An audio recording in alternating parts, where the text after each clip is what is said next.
Span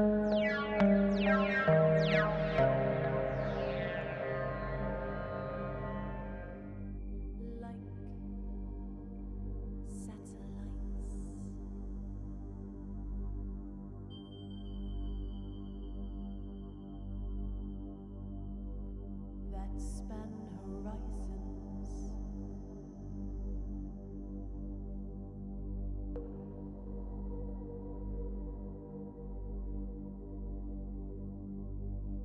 senses stretch on,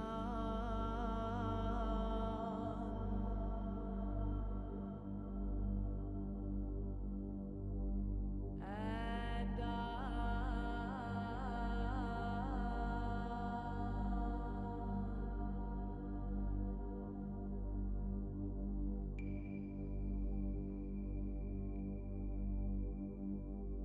nothing to start,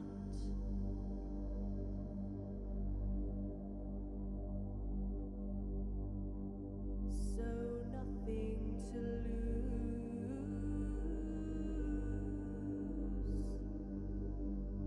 lose,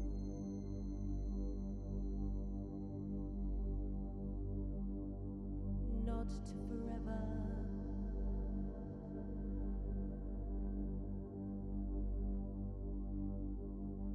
For all is absolute.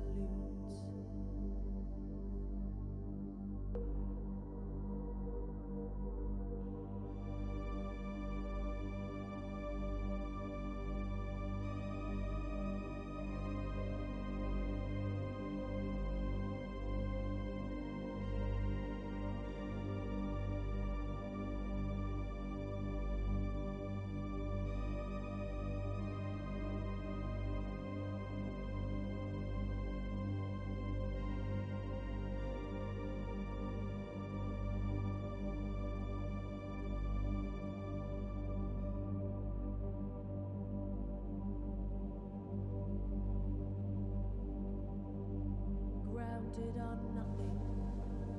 I remember bumping into a colleague in the canteen and asking her what she was doing the next week. "Ah, the usual," she replied, and carried on eating. Turns out the usual was flying off on a Soyuz rocket to the International Space Station for repairs and resupplies. A taxi run, some had begun to call it. Some taxi run. The International Space Station is 20 years old. 20. Imagine owning a car that was built 20 years ago to the lowest bidder's specifications, and which travels at 27,600 kilometers an hour. And then think about all the things that can go wrong on your car. The lights, battery, radio. And then imagine if your garage was 408 kilometers away. We'd been training at Star City. Star City. Miles from anywhere. Built in the 60s when space was still sexy.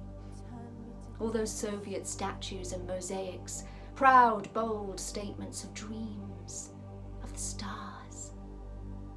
Now, it's all faded. Formica peeling from desks, bored security guards selling vodka and enamel badges to gawping tourists, and us, the cosmonauts, taxi drivers to Americans and Europeans, all hoping to hitch a ride on one of our rockets since theirs had proved to be such a disaster. But then it all changed when they came. I was one of the chosen ones. The right place, the right time. Overnight it was briefings and plans, long scientific lists of questions to be asked and discovered, and before I knew what was happening, I was flying into space. Deep space. With them. "What is space for?" he asked. I paused. I knew that whatever I said to my son would probably be the last words that I ever said to him as a boy. "Space," I said. "Space is for the rest of us that don't believe in God." I waited. He nodded, and ran off to play with the other children. He was 7 years old. And today, I will see him for the first time since that day, and he will be 75, and I will be 35.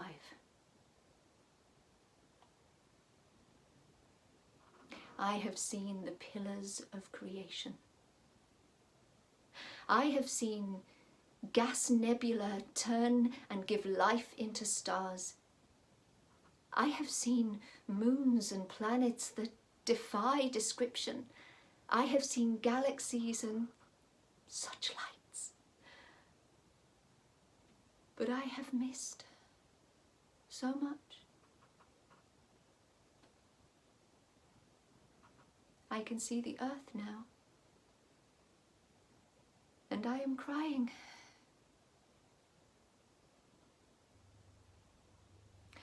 A drop of water, if it could write its own history, would explain the universe to us. In a little while, I'll explain the universe to you through tears. Like satellites,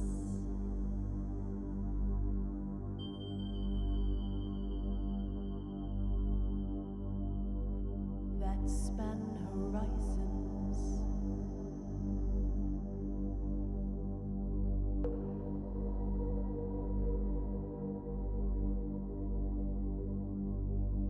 senses